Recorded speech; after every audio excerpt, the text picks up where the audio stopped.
అందరికీ నమస్కారం. మధుస్ కిచెన్‌కి స్వాగతం అండి. చూస్తున్నారు కదా మీ ముందు ఎంత గుమగుమలాడుతా మిర్చి బజ్జీలు ఎంతో స్పైసీగా, క్రంచీగా చాలా చాలా టేస్టీగా ఉంటాయి.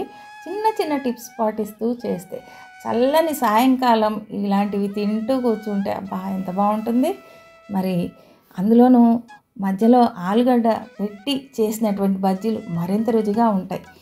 అందరికీ తెలిసిందే బజ్జీల కోసం మనం ముందుగా బజ్జీ మిర్చి తీసుకుంటాము, కడిగి శుభ్రం చేసి పక్కకు పెట్టుకున్న తర్వాత ఆ మధ్యలో ఉన్న గింజల్ని కూడా సపరేట్ చేస్తాం. అవును కదా, ఇది మామూలుగా అందరూ చేసే పని. కాకపోతే చిన్న చిన్న చేంజెస్ చేసామనుకోండి చాలా బాగుంటుంది.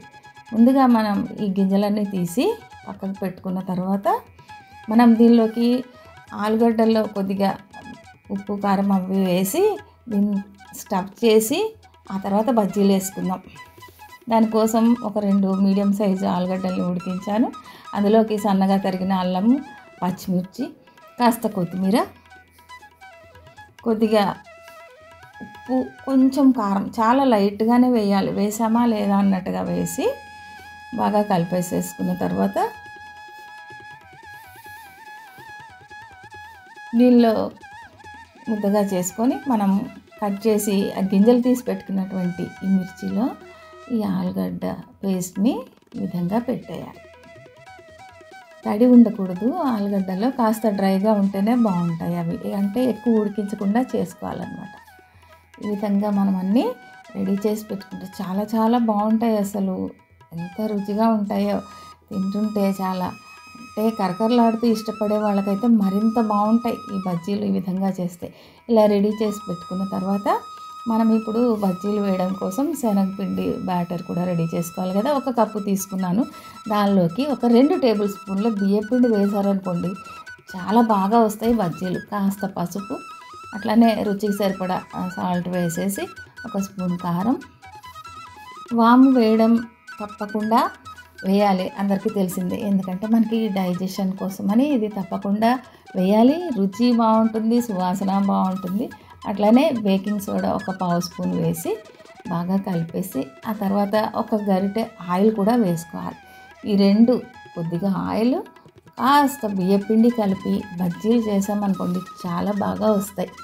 తర్వాత కొద్దిగా నీళ్ళు పోసుకుంటూ పిండిని కలుపుకోవాలన్నమాట.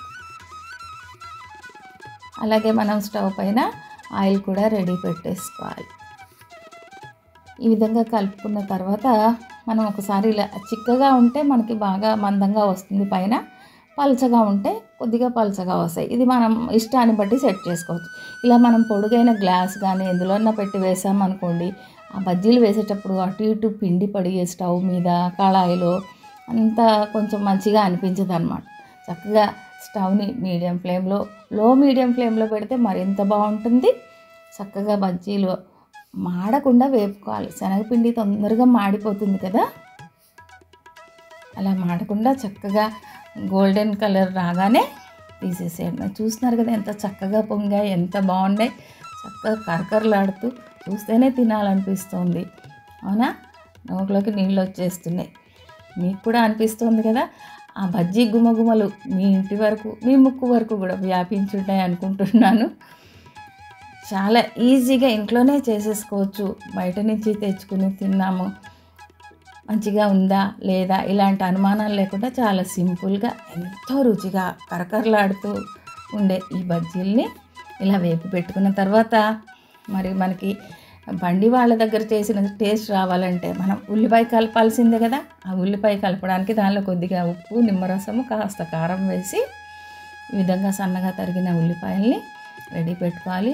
ఫస్ట్ పైన లేయర్ మాత్రమే కట్ అయ్యేలాగా చిన్న కట్ పెట్టి దానిపైన ఈ ఉల్లిపాయ ముక్కలు వేసి ఆ తర్వాత మనకి నచ్చితే దీనికి చాట్ మసాలా వేయచ్చు, అట్లనే కొత్తిమీర ఇవన్నీ కూడా వేసుకోవచ్చు అన్నమాట. కొద్దిగా చాట్ మసాలా చల్లేసి ఆ తర్వాత కొత్తిమీర కూడా వేసి సర్వ్ చేసామనుకోండి అసలు క్షణాల్లో కంప్లీట్ చేసేస్తారు. ఉన్నాయన్నీ అయిపోతూనే ఉంటాయి, బజ్జీలు వేస్తుంటే ఇట్లా అయిపోతూ ఉంటాయి అన్నమాట. అంత బాగుంటుంది. నచ్చితే మీరు కూడా ట్రై చేసి చూడండి. అట్లానే ఒక లైక్ ఇచ్చి సపోర్ట్ చేయండి. Thank you.